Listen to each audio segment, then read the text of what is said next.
Hello students, आज हम chapter 4 में अगला टॉपिक पढ़ेंगे बलयुग। इसे इंग्लिश में कपल कहते हैं। सबसे पहले देखेंगे कपल होता क्या है। दो विपरीत दिश, समान परिमाण तथा समतलीय समांतर बलों को जिनकी क्रिया रेखाएं अलग अलग हों, बलयुग्म कहते हैं। इसमें सबसे पहले हमें देखने की बात है कि दो फोर्स जिनकी जो विपरीत दिश हो, मतलब दिशाएं दोनों की, जैसे ये ऊपर जा रहा है और दूसरा नीचे, विपरीत दिश, समान परिमाण, उनका मैग्नीट्यूड सेम हो, जैसे ये भी एफ है और ये भी एफ है, समतलीय समांतर, एक दूसरे से कोप्लेनर हो और पैरेलल, तो इसे हम बलयुग्म कहते हैं। यदि जैसे हम यहाँ पर देख रहे हैं, एक फोर्स ये है और दूसरा ये है, ये दोनों एक दूसरे से डी डिस्टेंस के ऊपर है और ये एक बलयुग्म बना रहे हैं, तो ये जो डिस्टेंस है, ये जो लाइन है बीच में ए बी, इसे बलयुग्म की भुजा कहते हैं। और इस बलयुग्म का मान जो होता है, बलयुग्म का आघूर्ण, वो बराबर होता है बलयुग्म के एक बल का परिमाण। जैसे ये भी एफ है और ये भी एफ है, तो एक बल हो गया हमारे पास सिंगल एफ, एक बल का परिमाण इंटू बलयुग्म की भुजा, एफ इंटू डी। इसका मात्रक होता है न्यूटन मीटर। ये दो प्रकार का होता है।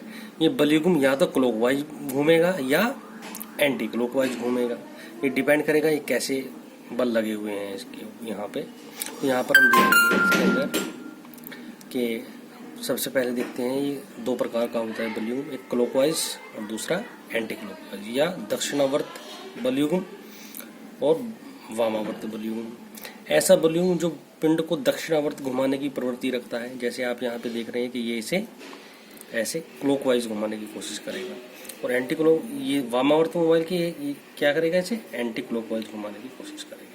तो जो क्लॉकवाइज घुमाने की कोशिश करता है उसे प्लस लेते हैं, और जो एंटी क्लॉकवाइज घुमाने की प्रयास करता है उसे हम माइनस लेते हैं। इसकी क्या विशेषताएं होती है, प्रॉपर्टीज। सबसे पहले तो इसकी प्रॉपर्टीज ये होती है कि बलयुग्म के बलों का बीजगणितीय योग शून्य होता है, क्योंकि एक अगर पॉजिटिव वाई डायरेक्शन में लग रहा है तो दूसरा नेगेटिव वाई में लगेगा, क्योंकि जब ये पैरेलल तभी होंगे जब ये एक ऊपर को जा रहा होगा दूसरा नीचे को, तो इनका बीजगणितीय योग शून्य होगा। दूसरी कंडीशन क्या आती है, ऐसे दो बलयुग्म जिनके आघूर्णों का परिमाण तथा घूमने की प्रवृत्ति समान है, दोनों बलयुग्म बराबर होंगे।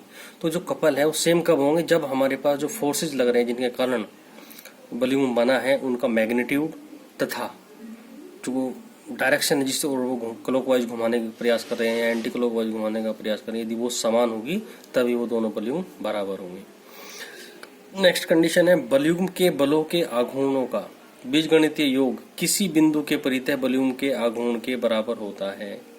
यदि हम इसका, जैसे हमारे पास ये बलयुग्म था, ये जैसे बलयुग्म दिखाया दे रहा है यहाँ पे आपको, अगर हम किसी बीच में किसी बिंदु के परितः आघूर्ण लेते हैं तो वो आघूर्ण किसी एक बल के आघूर्ण के बराबर होता है। दोनों की वैल्यू सेम ही आएगी, क्योंकि अगर हम यहाँ पे बीच में ले लेते हैं सेंटर पे, तो d/2 डिस्टेंस हो जाएगी, तो ये f इंटू d/2 और ये भी f इंटू d/2, तो f कॉमन आके d/2 प्लस d/2, तो भी हमारे पास वैल्यू f इंटू डी ही आती है।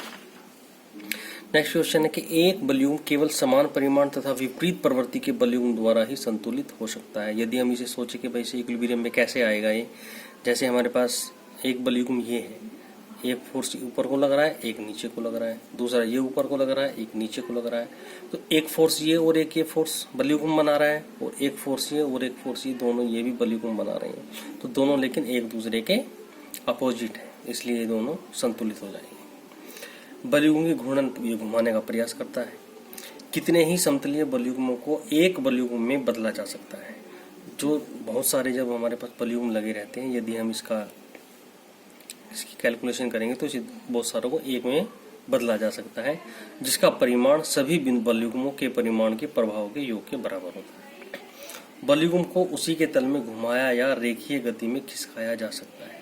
इसे या तो जो तो इसे घुमाया जा सकता है या इसी के तल में इसे खिसकाया जा सकता है। कितने ही बलयुग्म का परिणामी आघूर्ण उस तल में लगे सभी बलयुग्मों के आघूर्णों के बीजगणितीय योग के बराबर होता है। ये कंडीशन हम पहले पढ़ चुके हैं ऑलरेडी इसमें। तो ये था हमारे पास टॉपिक आपका couple and properties of couple. Thank you.